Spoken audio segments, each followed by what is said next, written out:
Hello, hello. It's Scottytime Sports, episode 1. This is my new venture here. I'm a sports guy. I used to do some sports writing, and I love sports, not as much as I used to as a kid, but I still love it. And I think I'm going to try to actually make some somewhat regular content about sports and just see where it goes. So this is the first official episode of Scottytime Sports, my official sports show. And it's going to probably be short. I'll just have some quick thoughts. There's 3 subjects I want to tackle. And I'm just going to try to get to it quick, address it quickly, and we'll see what happens. So the first thing I want to talk about is the Saquon Barkley situation. So the deadline just passed. Saquon doesn't re-sign with the Giants long term, meaning he's going to have to play under the franchise tag. I think what they said is $11 million a year.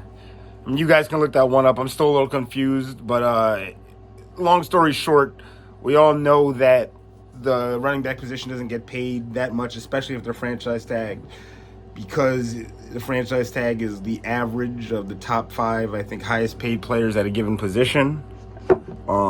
Saquon's not in that discussion right now.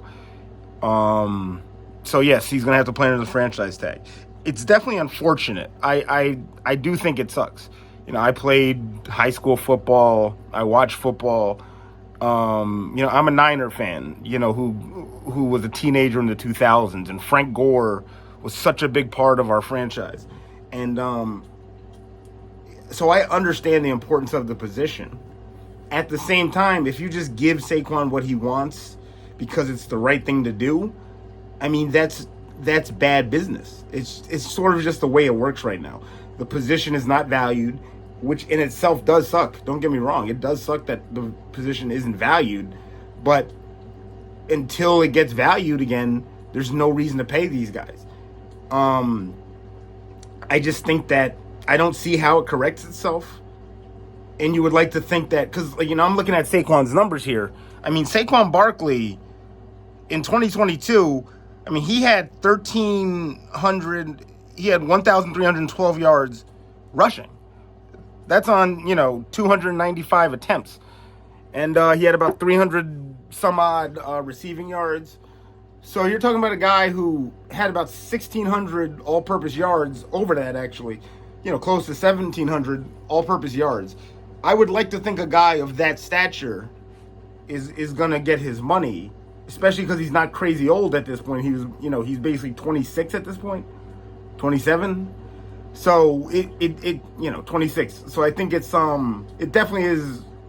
It seems wrong, but if I don't have to pay that position because nobody else is going to pay him, why should I do it? The Dalvin Cook situation is even more odd in my opinion. Because he's a couple years older than Saquon. He's like 28. He's still really good. He had a great year last year, but he can't even get like $5-6 million a year. So I think that there isn't really an explanation for it.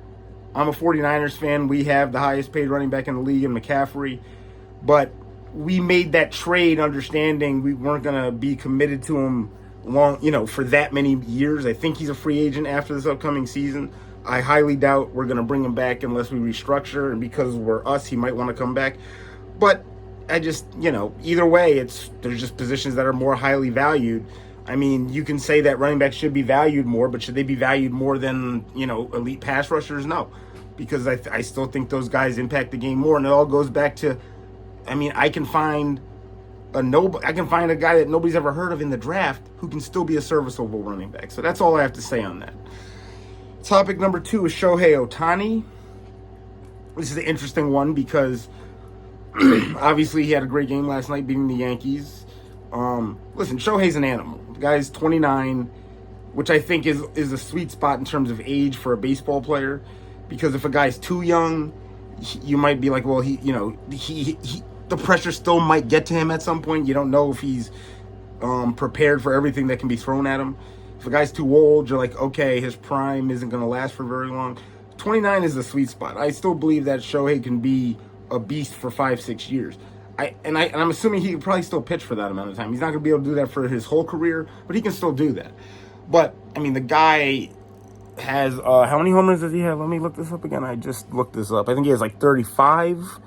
But yeah, no, yeah, he hit his 35th homer last night. Shohei's a beast, and I think he could help any team win a championship. And so this is the question that I'm trying to pose: is what team would really make the trade for this guy, knowing he's most likely a rental? You know, I'm an Atlanta Braves fan, and we're one of the best teams in the league right now. I mean, I think we technically do have the best record. A guy, and we, even though we have one of the best right fielders in the game in Acuna, I feel like you know, left field is a little bit of an adventure right now because you have Rosario, who's not a great fielder out there. He's a very good hitter when he's on, but he's streaky. And it's like, I'm not saying get rid of him or that he's bad, but that would be somewhere where you could upgrade. And I think that that would be a trade that would make sense for us. I don't know if we have enough in the farm system, but I know we wouldn't be able to sign him in the offseason. That seems like a reasonable win-now move. But I've seen rumors that teams like the Yankees or even the Mets are considering trading for him. I don't think that makes any sense. I really don't think there's any reason to make that trade unless you're a contender. Obviously, there's more wild card spots now, so obviously everybody can say they're a contender because once you get in, anything can happen. I do get it. When the Braves won the World Series, they didn't have the best record in the league.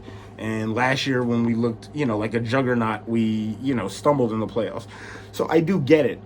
I just don't think – I think you really have to know I'm – like the Braves, for example. We're not a lock to win the championship, but we're definitely a lock to make the playoffs. So it would make sense for a team like us. It would make sense for a team like Tampa. It would make sense who else would it make? I mean, I guess any first-place team it would make sense for at this point. You know, Arizona.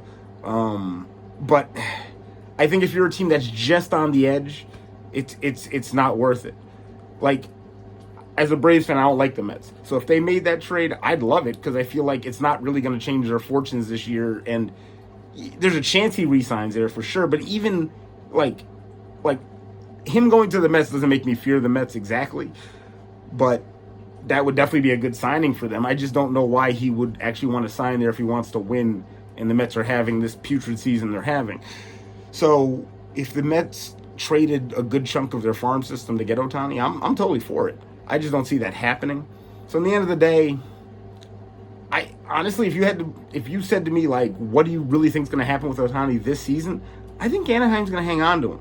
I really do. I think they probably look at it like we're not out of it. The same way that every other team who would be considering trading for him is being unreasonable, thinking they have a chance. I think they're going to be the same way. So I think he's going to finish out the season and he's going to be a free agent, and then it's a crapshoot at that point. And all the teams that are considering trading for him now to try to win it probably aren't going to be able to get him because they're not going to have enough money to spend.